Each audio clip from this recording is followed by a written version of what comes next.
not alone, and have for many, many years, even though, but at the time I went to the moon, it was the conventional wisdom, both in science and theology, that we were alone in the universe. We're just barely out of the trees, even though we think we're rather sophisticated. But I do like to tell the story that my great-grandparents came across from southern United States to the west after our Civil War. And I went to the moon less than 100 years later.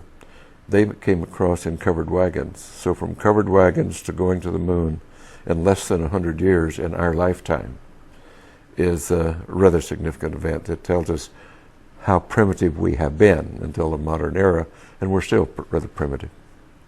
Because of my openness to these things, I did have many of the old-timers in the military and in the intelligence community over the years wanting to get it off their chest before they passed away, allowed me to interview them and talk to them about it.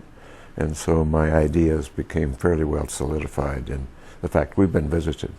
We have to remember that right after World War II, the Army Air Force was separated and became the Air Force, a separate branch of service. And that the OSS, which was the Office of Special Services, was disbanded and eventually became the CIA.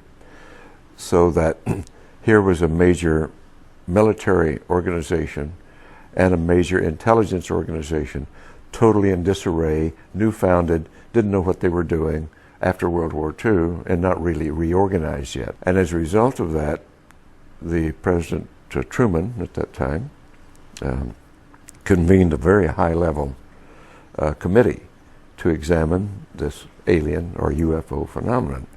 They did come to the conclusion that it was alien, and the military rightly came to the conclusion, if they're hostile, there's nothing we can do about it.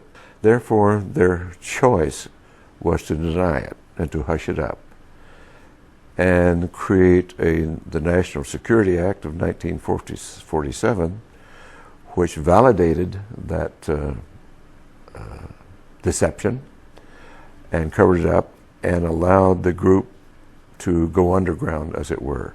And we've been living with that now for 50 years. It is really the beginning of the whole cover-up, the entire denial of this phenomenon, and the addition of dismissal, disinformation, misinformation to cloak and to discourage investigation, to misinform.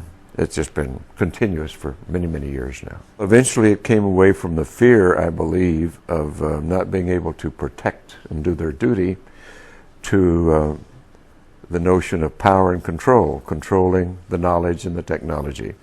And the group involved with that is still doing it.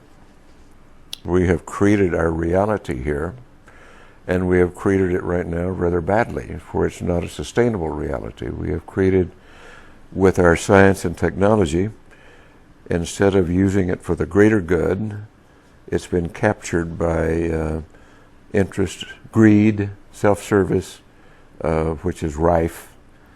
And instead of using it, all of our technology and our brilliance and genius for greater good, we use it for self-service. And that's not going to work.